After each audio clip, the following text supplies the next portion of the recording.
pop. And anyway, good morning, everybody. This is the guys getting together again. We're going to talk about what's happening in the UK, and it's going to be good. It's going to be good. Today we're live on LinkedIn. Hello, LinkedIn. Hello, YouTube. Hello, Facebook. Hello, world.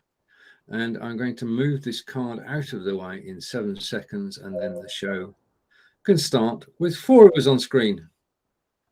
3, 2, okay. Good morning. Good morning. Hello. So, how are we today? How is Solihull, John? Dull and overcast, but hopefully it's going to rain because I want it to rain. Then I won't have to go around with a watering can. But everything's fine in Solihull. Right. And in Stoke, Stephen? Well, I've told you so many times about the glorious sun and the waves beating gently onto the beach and the palm trees swaying gently. But like John, it's warm but overcast. Brilliant. And in Aberdeen, Peter? It's very warm outside. It's cold in here. And yeah, it's just a hot day so far. Good. Right. So welcome to the show. This is Blabbing for Britain, episode 289. Only 11 to go to the 300. Better start thinking about what to do. Right. With sadness, I have to say that a good friend of John and I, Roger Vanstone, passed away on Tuesday night. We heard yesterday on Facebook. Roger, I'm in a eulogy. I'm sorry, Peter. You've lost your sound, Stephen. I haven't. I can hear him fine. Testing 1 2. Testing 1 2. Yeah, no problem. Can you hear anybody? Okay, and I'm going to skip that comment for a moment because we don't want that comment on. Right, okay. Peter? I think you better go out and come back. He's gone out and he's coming back. Right, well, that was one way to actually get a moment's silence for Roger. Roger Vanstone, we knew since 2004, 2005. Both John and I had met him. He was, and John smiled when I said this, he was a ladies' man. And he was an ardent sailor. He supported, for his sins, he was a baggy. He supported West Bromwich Albion and loved cricket. He once nearly played for England, but his love was to go to Edgbaston and to watch the English teams over the years. He was what you would call a bon vivant. He had an enormous encyclopedic knowledge of all the restaurants in Warwickshire and South. If there was a good restaurant to be at, Roger would visit it. I was very fortunate to actually dine with him on many occasions over the years, from Stratford through to the Crab Mill in Henley.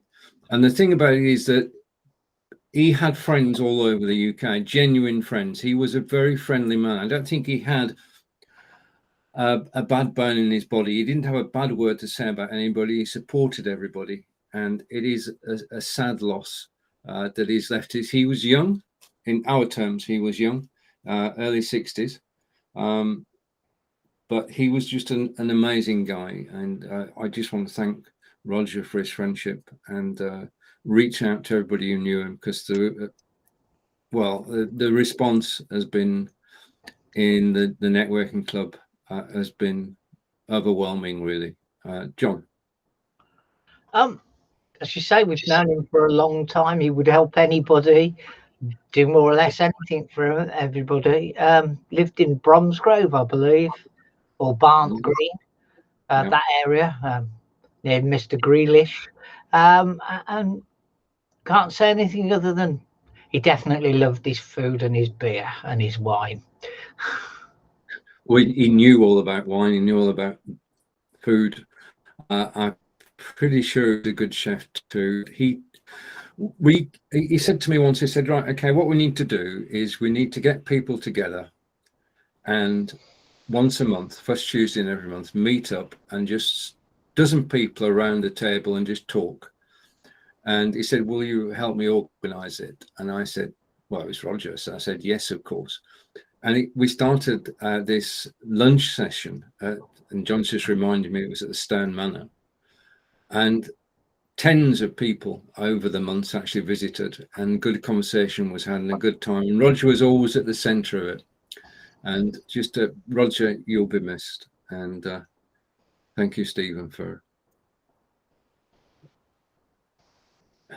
helping us with that by remaining silent. Hopefully now, we've got the, we've moved on to the next bit. Peter, can you hear me? Yeah, it was my end by the looks of it. Yep, we know that. That was just unfortunate timing. Right, you need okay. to log in to get rid of the XSplit logos, Peter. I just didn't have time to do it last week, and I won't have time to do it today. But you do have time now, changing the topic, to move and go to France. Now, the story behind this, you can now go to France, you don't have to quarantine when you come back. And the reason that this has changed is so weird. It's wonderfully French. It's a French island called Reunion, which I think is off the coast of Africa. And it's definitely a French possession still. They've not gained independence. And they have very high COVID rates. And the French statisticians added the Reunion COVID rates to their own. And it looked like the variant B of COVID was actually on the rise, but it was only on the rise in a small island off the coast of Africa.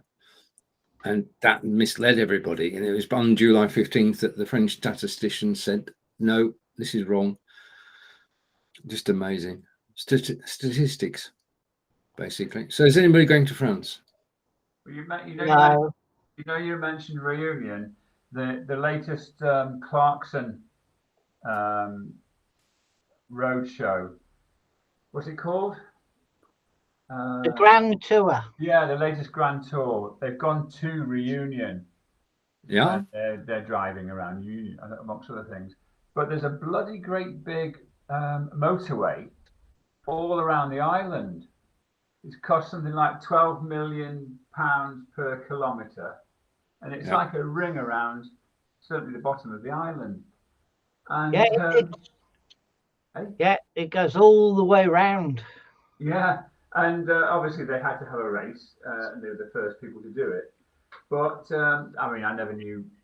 Well, I know bugger all about other people's countries and things like that. So it was interesting. Yeah, it's the N1, N2, N2. I know that sounds daft, but it's split. Yeah, so it's three motorways that are joined together to create a ring road. Yeah, and it's in the Indian Ocean, Stephen. Thank you. I stand corrected. My geography is not my strong point. It's still off the coast of Africa. It's just the other side of Africa. Now, there's this big place called Madagascar in between. Right. But yeah. Okay, and let's catch up and say good morning to Chris. And good morning, Chris. Good morning, Corinda. And Nick as well. Good morning, Nick. Just a minute. Good morning, Nick. UK's champion chef. Indeed. It's 1-1.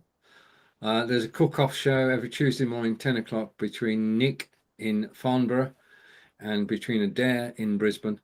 And it's just good fun. Nick can cook, by the way, and so can Adair. So it is a good show. They've done spag bol, and this week was pad thai. And if you want to put in what it is next Tuesday, Nick, and please do. And over to Nick again. I'm told the French restaurants and shops and bars will require vaccine confirmations to enter, but in French. Sacre bleu! Well, Okay. I have a friend that moved to France about 2.5, coming up 3 years ago, and they were pretty strict. He lives in the countryside. They were pretty strict, and he even had to get a form filled in on the internet and get a pass back to walk the dog. So the French took things pretty seriously. Mm. Chicken adobo. All right. Okay. It's official then. So if you want to learn how to cook chicken adobo next Tuesday, 10 o'clock on Amazon Live. Looking forward to it, Nick. That'd be Does it interesting. include catching the chicken and plucking it? No, it all takes place in the kitchen, John. It's a cooking show. It's not a hunting show. Right. Okay. Well, Peter's very quiet. he is. He's thinking. Just listening to you guys.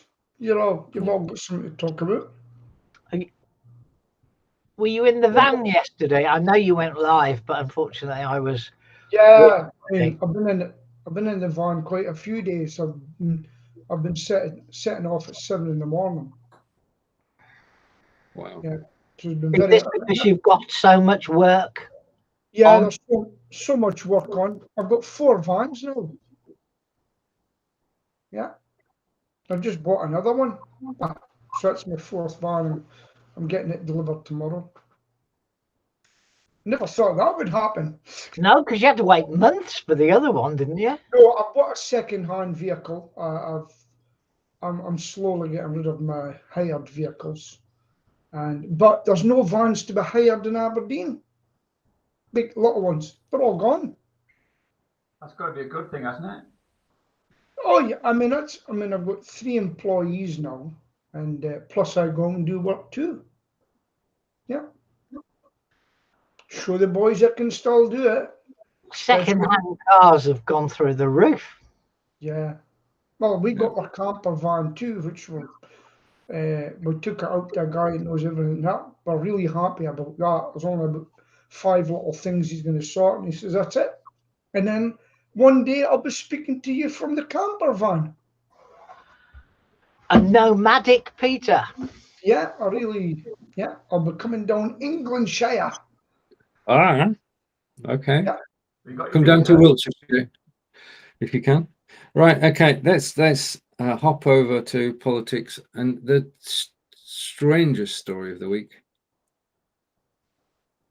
The Prime Minister goes up to Scotland for 2 days and is invited to meet Nicola Sturgeon and says, "No, I'm going to go around industrial estates and meet the." Do we understand this at all?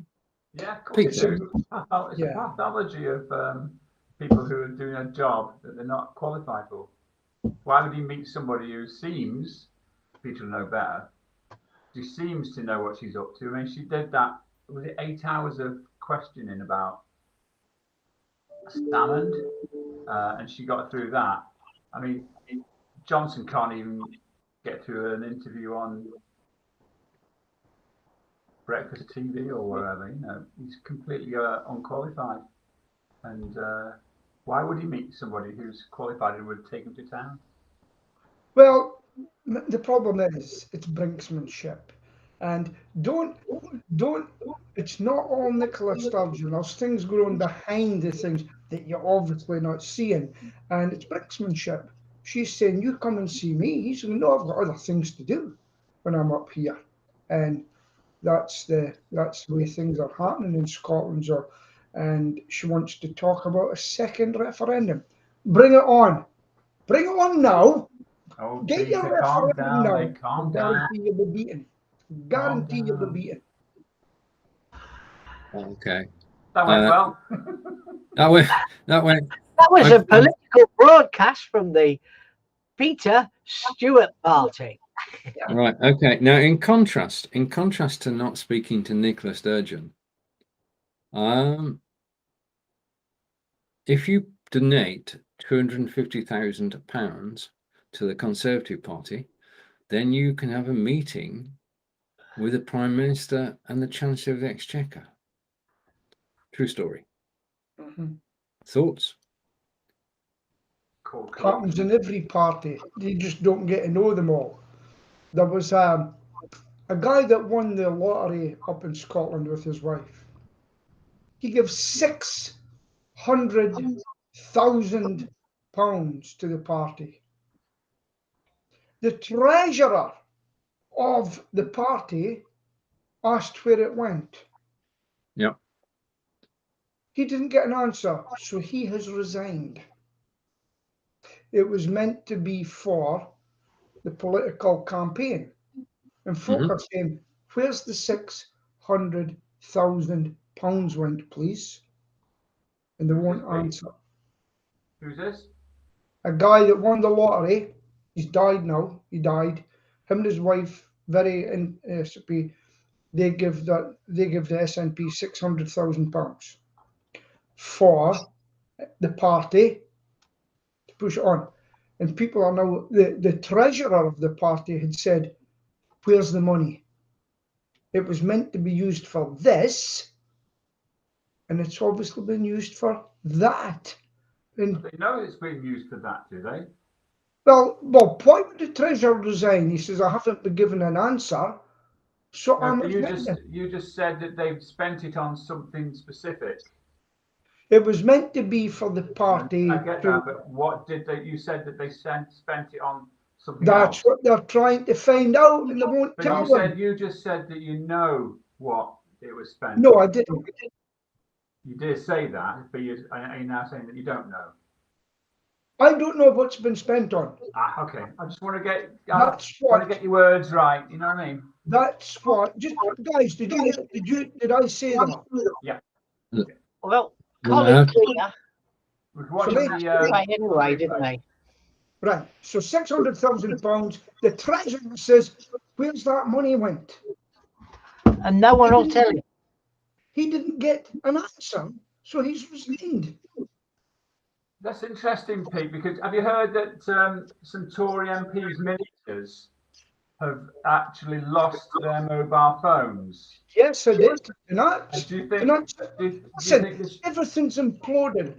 Governor Cuomo, who said when President Trump says the woman should be believed, it's just of sexual assault.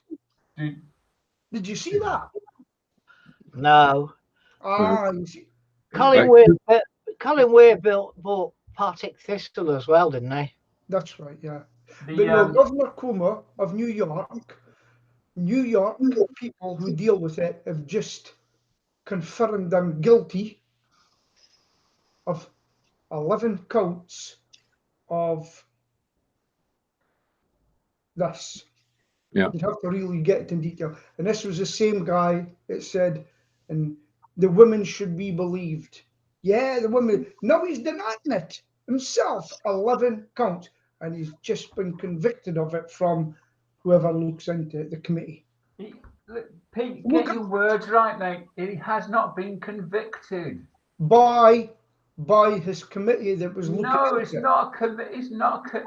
Could somebody tell me what it is then? It's not. I am trying to. It's they did an investigation of Cuomo. Yeah.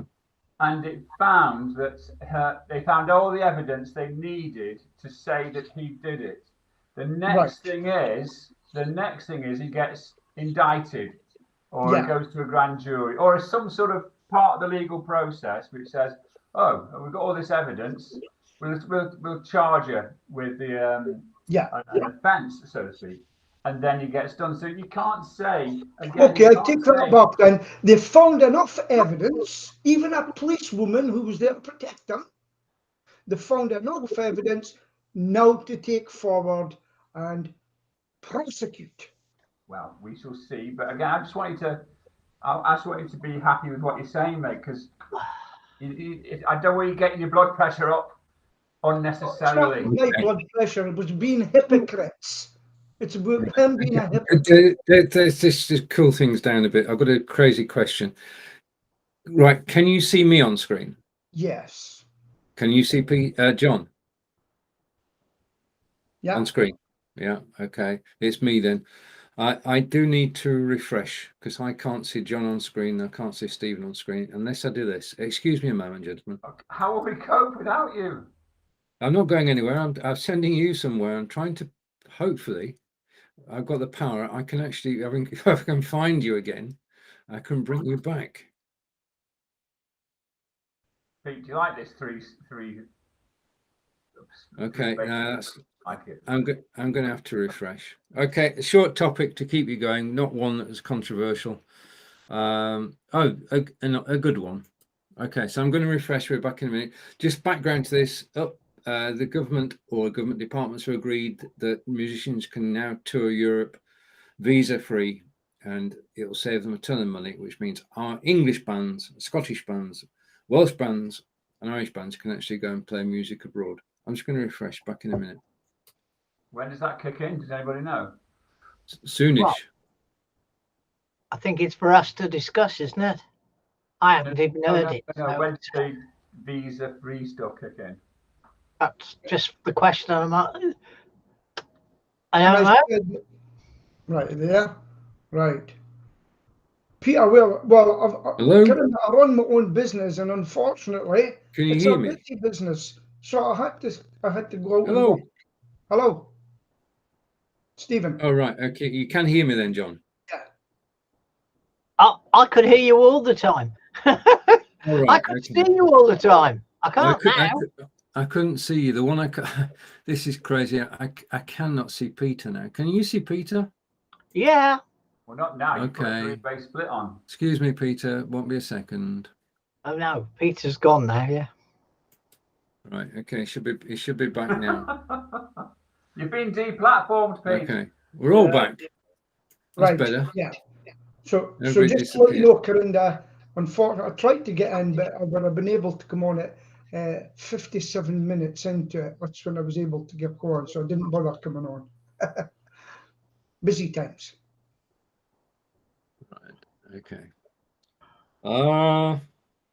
Where shall we go? Where shall we go?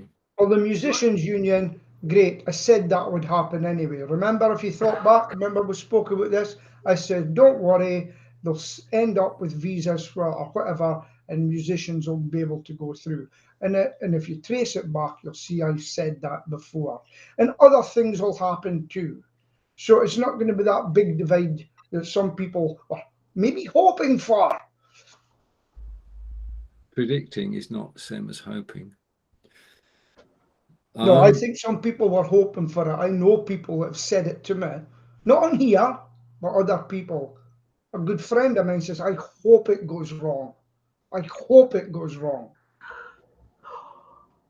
Okay. Now, what do we think that Harry Kane's up to? Oh, has he got some issues with Tottenham Hotspur, perhaps? Are we bothered? No. And We we're weren't not bothered, bothered but whether Grealish goes there either.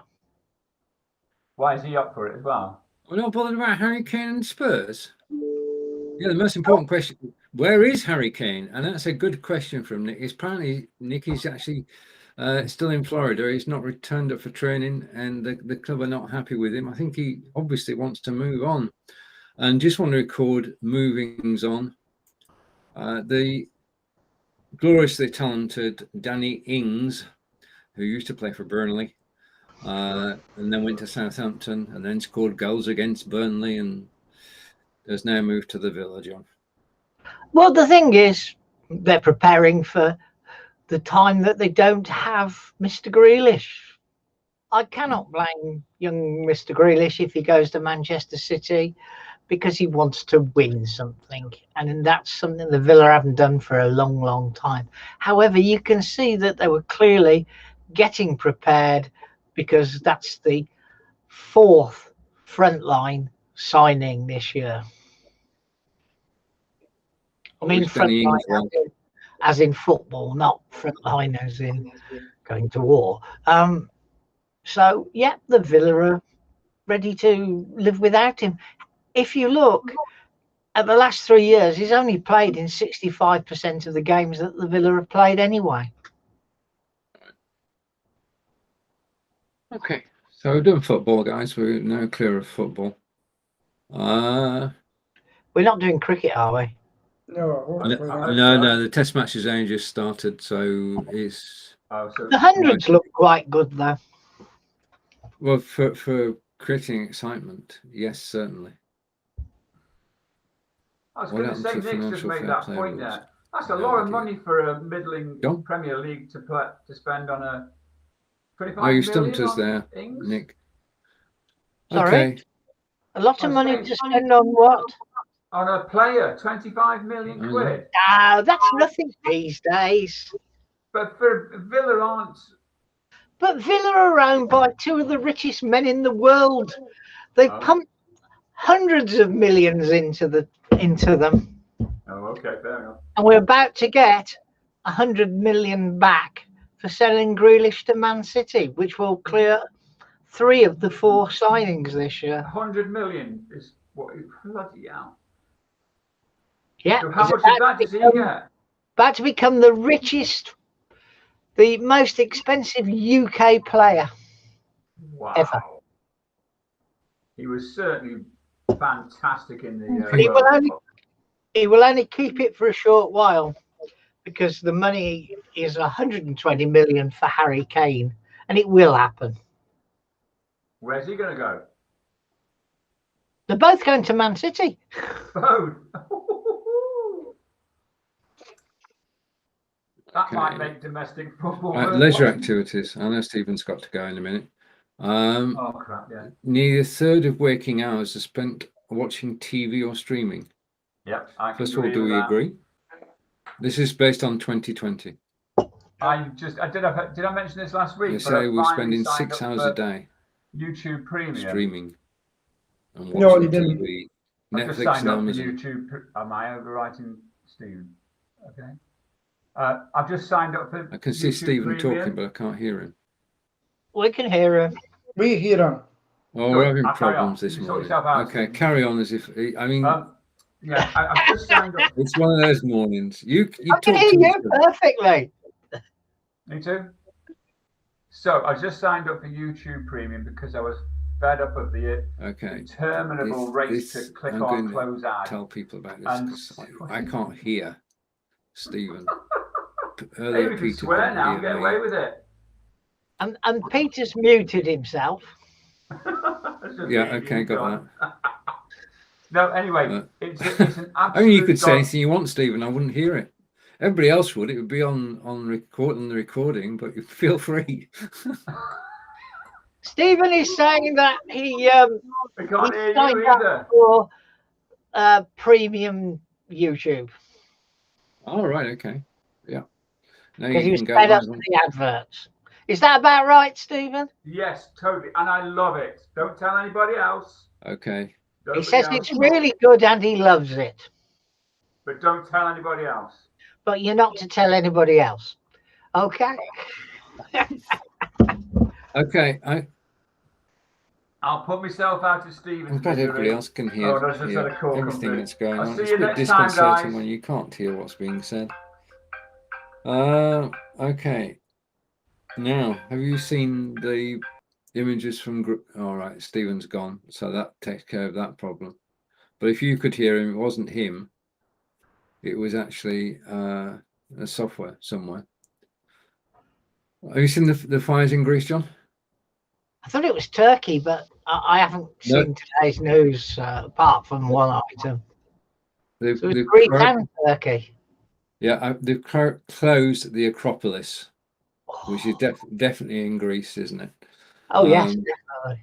Thank you. Yeah, the wildfires are spreading. I mean, fire is such a destructive force. And they've got temperatures there of 45 degrees at the moment. And Peter is back, but not off. He's still muted. Peter, your thoughts on the fires affecting Turkey and Greece? Come in, Peter. Come in, Peter. Your time is up. Am I here? Yes. Seriously, I haven't seen much writing about I think, you see, it's not in the mainstream media all the time, the fires. Hello. Yeah, it's actually, It is actually. I mean, it's been on Sky and BBC, and they're counters. I don't Yeah, watch they've them got anymore. report. Juice is out there in Turkey, and they've got people out in Greece as well. And they have been reporting in every single bulletin. Yeah, there's nothing on the front page of the BBC. No. But it has been on the live news. Okay, and Chris is saying that the fires have now reached Italy as well. Yeah. I mean, we've had fires here. We had fires up in Derbyshire, didn't we? West Manchester. But nowhere near as bad as the ones that are actually affecting Greece at the moment. No. Okay. Okay, so we covered most of the topics in actual fact. Oh, we haven't spoke about Okay. Ashley. What's his name? Mike Ashley. What's he Sports done Direct. Well, he's stepping down as Sports Direct Chief Executive and Chairman.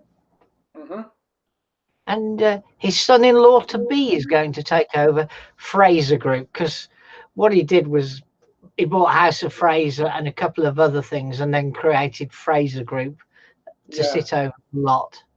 And he's stepping down from that, and his prospective son-in-law is going to take over running the group. Well, how old is he? Maybe time he did have a bit of time to himself.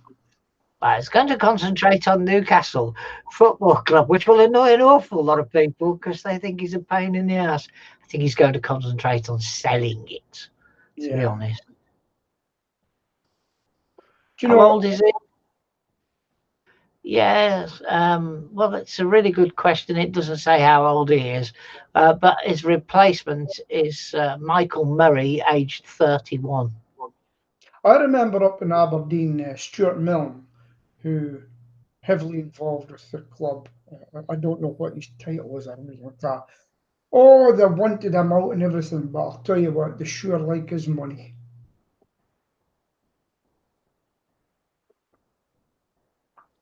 Yeah. Yeah, they sure like their money at a time, and that's the problem with football. You know? Well, he's been desperately trying to sell Newcastle for a good 3 years. Yeah. So, why doesn't he just close it down and say, I'm shutting the doors? That's what one guy done with his factory. He said, they all went on strike, and he says, the minute you walk out, I'll shut it and I won't open it again. And that's what he done. It was quite interesting. Colin Weir, who we mentioned earlier, he bought part at Thistle. Yeah. He obviously knew that he wasn't well because he gave the club to the supporters group. Yeah, to the supporters group. Because him and his wife actually divorced, you know, near the end. And I think they give a lot of money away, actually. Well, he did win £161 million. I know. A lot of money. I don't know what he gave the SNP, but I know that they've done a lot of good with their money, that's for sure. I know that. You know. He didn't get too long a life to enjoy it because he kind of got it later on in life. I'd be happy to win £100,000. Are you listening, lottery? I'll have to put on a ticket. Would it make you happy, Peter? I don't think so.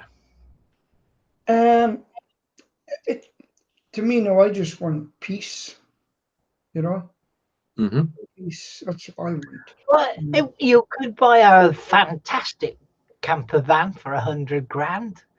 No, or you could buy one for 80 and then spend 20 running it for the next 5 years.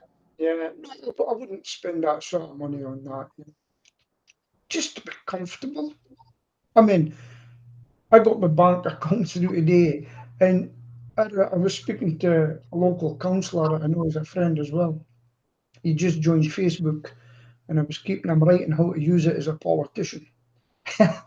But we were both laughing. I says, did you ever dread a bank account coming in and scared to open it? He goes, oh yes. I don't know if you guys have ever been in that position, but it's a horrible feeling. Have you been in that position? Not really. Yeah. Mm. No. But the truth is, when I was made redundant for the second time in 12 months, well, no, second time in 18 months, I did get a really good payoff, and that was what allowed me to start in business. Yeah. I've had months where the amount of, I can see no orders coming in a while back, I mean, not recently, Yeah. and thought, God, you know, what the hell's going to happen? But after a while, you stop worrying about things like that. Yeah. I mean, it's different if you employ people where you've got their family responsibilities. That's right. That's me. When I interviewed people, and I say to them, "You've been through a lot of jobs recently. What's happened? They keep getting made redundant." Mm. They don't actually say the reason they left. They say, "Why do you get so much jobs?" I've been made redundant 3 times recently, so it's starting to bite, you know. And you wouldn't guess what happened. I had a chap come in for an interview with a really strong accent. I said, "Where are you from?" He says, "Burnley." Small world, Peter. I done something mental in my head, and okay, that's a joke, folks. Yeah. There's That's a no wee wrong joke. with folk from Burnley. Yeah. How did you haven't got an accent anymore, Stephen? What happened to it? That's a good question. Born in Burnley, and then when I was 9, we moved to Seascales, and I picked up a Cumbrian accent, and I've got a mixture of Cumbrian and Lancashire, so you can't tell. I Yeah, mean, it's not but the Queen's English, but it's certainly not a He Lancashire accent. sounds like he's from Warwickshire. is that what it is? Oh, you think Stratford's got something to do with it as well? I don't I know. wouldn't Wowen, break him in half, and it'll say Wouldn't Wowen down the middle. I had a friend who was really real English spoken, Yeah. but he was Scottish. Wow. He was Scottish born. And it's the same with people that were born in the forces in Germany. Folks say, "Where were you born?" I said, "Germany." "Why ain't you German?" "Because I'm British." It was a British military hospital, and it's caused a lot of confusion. I'm not sure if they can be Germans because they were born in Germany. I'm not sure. But they were born in British territory. Mm-hmm. Yeah, it's sovereign territory, isn't it? Oh, in those days it was. Yeah. So it's quite strange, you know. And well, going back to musicians, if you don't mind, I've been asked to do a gig, Very good. a small gig, and I've seen my friends that, oh no, I'm not answering. Yeah, that's how much you mean to me. I've turned that phone off. Right. So basically, yeah. Where was I? Where was I? You're talking about John. What was Peter talking about? He's been asked to do a gig, and then he went off on a tangent. Yeah, well, my friends are starting to go out and do some gigs now, but they're not allowed to dance and sing the audience. And once the drink's in, I do not know. And they've got to be, there's only about 60 people allowed in their pub, but I think that's just changed. But they've still to wear masks. And I think it's because just recently people were going to the pubs who've been there all their life. And because the pub's trying to keep things right, I heard a rumour that a group of people that used to go to the same pub all the time, somebody says they're not coming back because the pub was trying to keep it in order. Yeah. And it's quite strict. He said, "Could you?" Because I was in the pub just to see who was in, and the manager I said, "No, come up," and says, "Could you sit in your seat, please?" And I was standing at the bar, and she goes, "Could you sit down, please?" Yeah. I mean, it does vary from place to place. I mean, I don't often get a chance to say this, but I was at a rock gig a week last Friday at a pub, and the way they arranged it was that on the dance floor you didn't have to wear a mask. You got the freedom of choice. You could decide whether to wear a mask or not. And then upstairs they had seating and socially distanced seating. So it is still an individual choice in England as to whether you wear a mask or you don't, and there's nobody telling you what to do anymore. So you can go out without a mask now. Pretty much anywhere. Yeah, we could go to anywhere. We go, but out of respect to the shop owners where we shop, supermarkets like you to wear a mask, but they won't stop you going in if you don't. Local shops, out of respect, really, we always wear a mask when we go in. It's habit, and it doesn't cost anything, as they say. I had a good clean out in my van this morning too, and the amount of masks that were lying there. No, masks everywhere that I'd used. It's unbelievable. But in Scotland, we've still to wear masks going into public buildings and things like that. Now there's still mask signs on entrances, but they mostly say, in order to keep our staff safe, we request you wear a mask, but they're not compulsory. I'll be back in a minute, folks. Okay. I'll mute myself. Right. Okay. I'm just going to bring a photograph up because I can. I happen to like this photograph. Taken last Saturday in Portsmouth. I'd love to sail on that boat, John. Whose super yacht is it? I don't no, just moored. You couldn't get close to it because obviously it's surrounded by water, but I just love to actually. Oh yeah, so it's moored on an offshore pontoon, and then there you are. There's the bigger picture. Yeah. Can you see what the name is?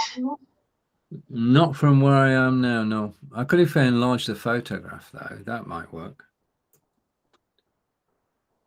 Because it's on that bit there. Super yachts is a topic that's doing the rounds at the moment on Facebook, funnily enough, about who spent the most and who got the best value for money. I have looked at the posts, but not paid that much attention. Okay, let's bring up another photo while we're waiting for Peter. Hopefully this will show as well. There we are. There's a first castle. This is Porchester Castle, which is in Hampshire, which is where we was. And it's the first castle I know that wasn't built to defend somewhere.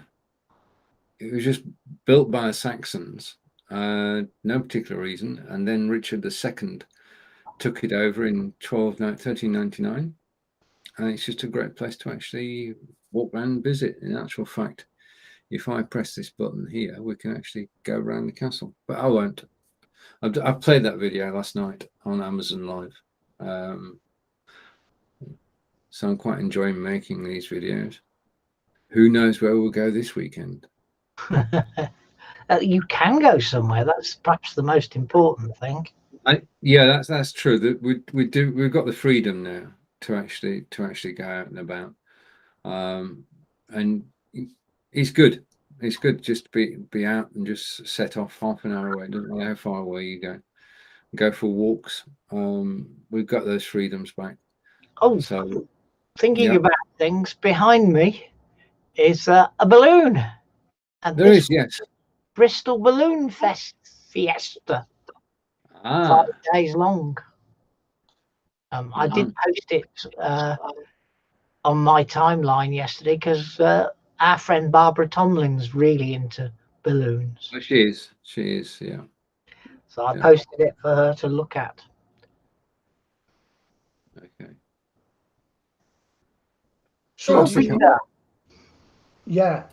What do you know?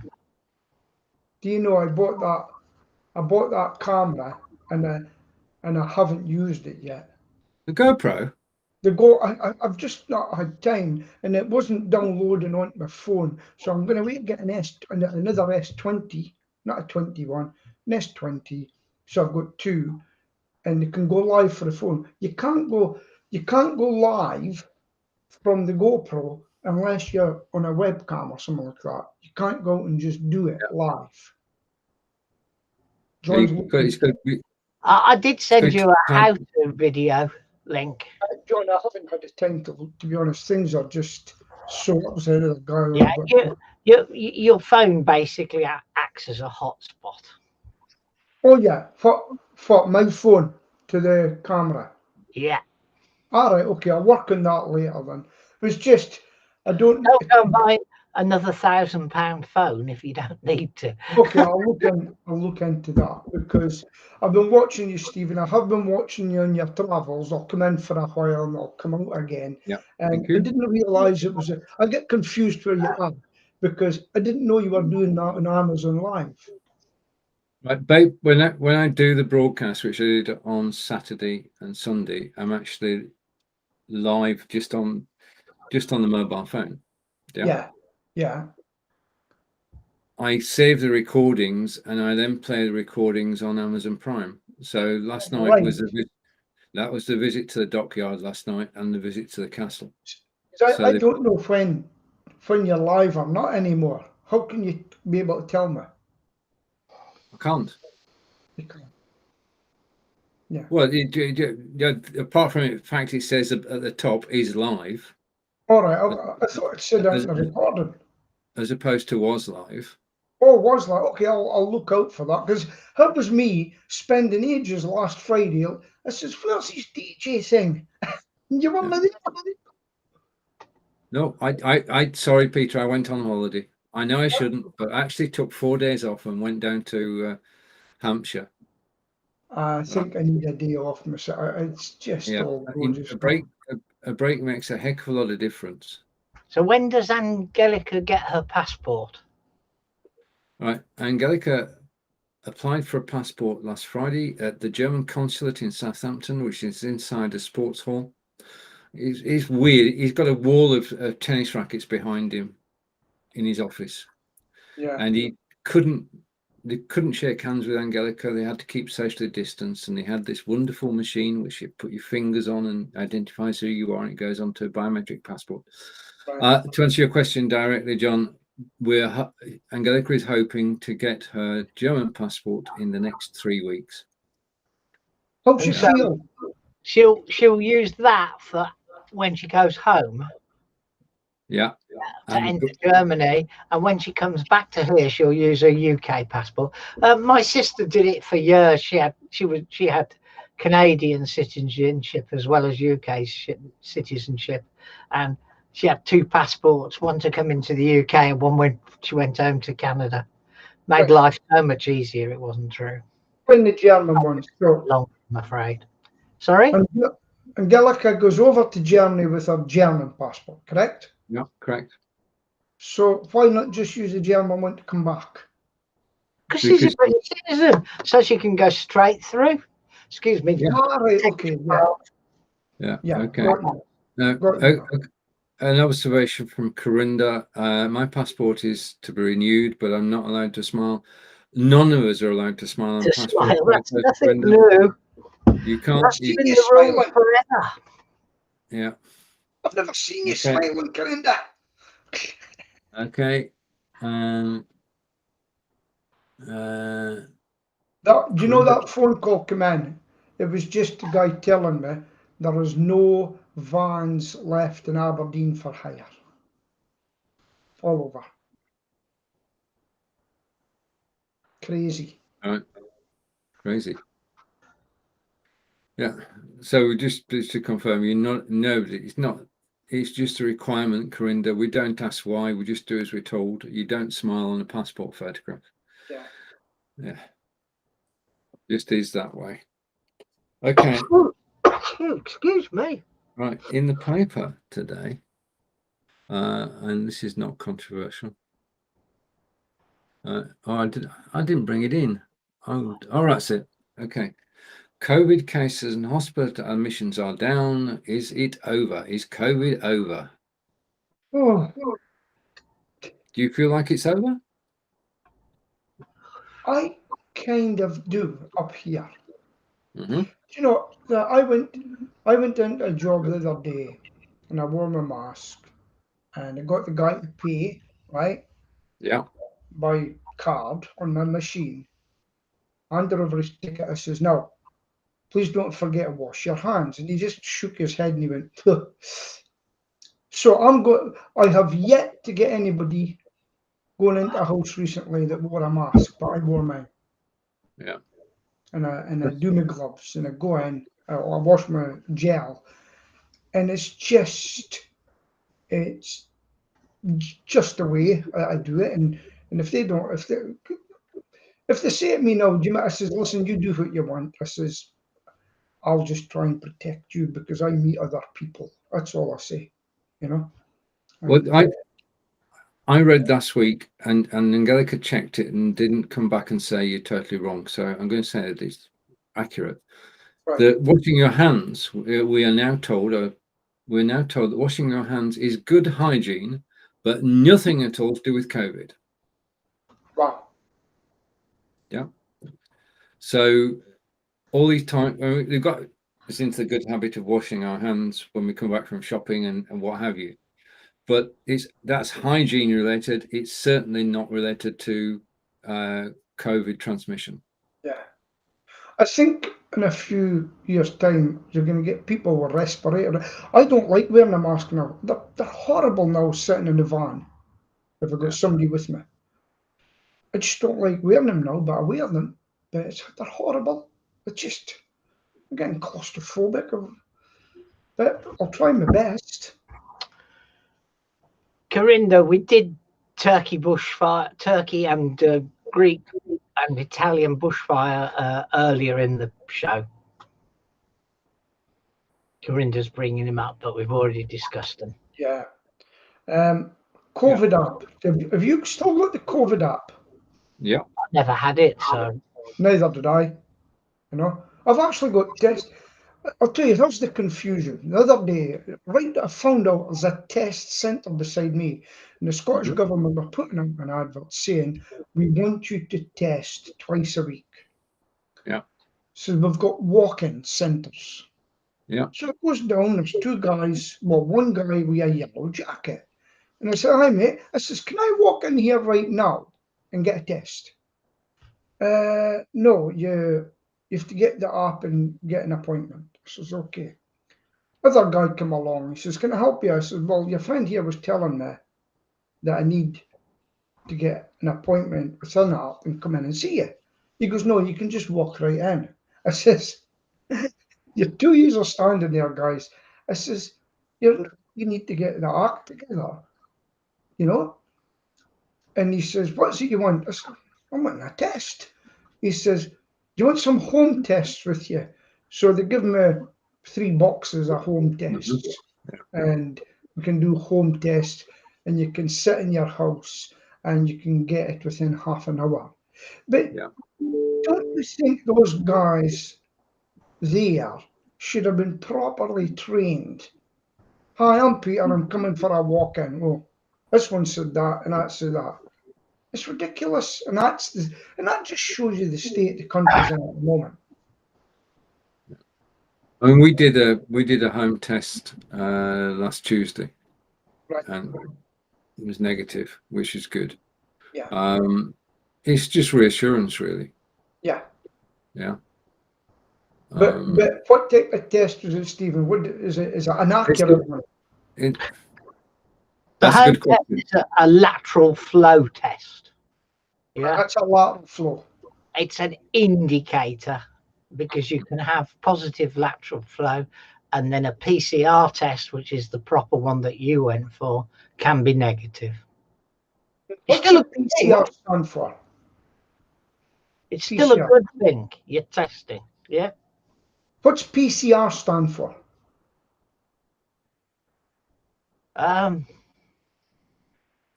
Yes. Okay. What does PCR? Look up John's. John's were in Google is your friend. Sorry? No, you don't have to scan on the app if you go to a pub. You can just walk into a pub. You can order. Depends on the pub itself, whether you order at the bar or you order at your table. There's no need to use a COVID application to go to the pub, as far as I know. John was. It's a polymerase chain reaction. Well, we know now, Peter. Are we any the wiser? No. Polymerase chain reaction is a method widely used to rapidly make billions of copies of a specific DNA sample, allowing scientists to take a very small sample and amplify it large enough to make a study in depth. There you are. Yeah. Is it the most accurate one then? Is that what the hospitals use? Yeah. Okay. Yeah, I mean, that's the one you've got to pay for if you were to go abroad. Right. That's the expensive one. Okay. That's what is. But now you can get a walk-in version. But will the airline accept the walk-in version? That's the question. Because there's complaints that people have relied upon walk-in tests, got to Birmingham Airport, and been turned away by airlines. Yeah. And there was a group of nurses refused on the plane. Uh-huh. And they're tested twice a week. Yeah, it's crazy. Absolutely crazy. And they were going on holiday, together, and they were refused. And now I hear that, is it French? You're allowed to, or is it Spain? You've got to go, but the certificate's got to be in Spanish or something. That was France, supposedly. Oh, what a state we're in. Well, is that Brexit or is that? Well, we've not mentioned the Brexit word. We've not mentioned Brexit at all this week. We've kept off it. It doesn't exist. Never happened. Over. We don't need to mention it. Things are happening. I've bought a Citroen. I've bought a Citroen Berlingo. I've bought a, what's the other one? A Peugeot. Mon ami, I'll still buy your vehicles. Okay. Did you buy a Stellantis vehicle then? What? What make did you buy? The car.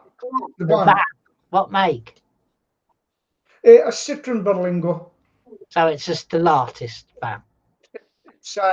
It's a second-hand one. It's just I'm buying 3 vans, purchasing them. I never thought I'd be buying at this stage in my life, but I'm just going to buy them. They're mine, and then I'm getting them all logoed up, and then see what they bring. A friend of mine, she wanted to buy a Citroen Berlingo. They couldn't find one, but they offered her a Peugeot, and she said, "I'm not having a bloody Peugeot." And then the man said, "They're made on the same production line. They just stick a different badge on it when it comes off the line." And it's totally true. Just because I went to the pub, yeah. In Aberdeen, if I go to the pub, they're still wanting us to scan. It's up to the, I think it's up to the local. I don't know about you guys, but I'm just confused with it all. I really am. I don't even. I try to keep in line, but it's very difficult. What about those people that stay in market towns in the border and they go into each other's country? Yeah. Nightmare. Indeed. Confusing. You have the issue with the drink drive limit is different in Scotland. Correct. And you can be perfectly legal in England and drive over the border into Scotland and you're over the limit. I read a story about a Scottish policeman that pulled somebody just over the border and said, "Have you been drinking?" And it said, "Yeah." "How much have you had? How much have you had?" He said, "I would suggest your wife drive from now on." And I thought that was good policing, Yeah. Indeed. And on that positive note, it's over to John. Oh, we got there. It's 11 o'clock already. So it's goodbye from Scotland. Wavy, wavy, Scotland. It's goodbye from Wiltshire. I'll say goodbye from Staffordshire on behalf of Stephen, who had to leave at 10:30 because of an appointment. And it's goodbye from Solihull in the West Midlands. We'll Bye. We'll see you at 4 o'clock. Yes, Give we will. us 10 and everywhere where we are. We're nice people, really.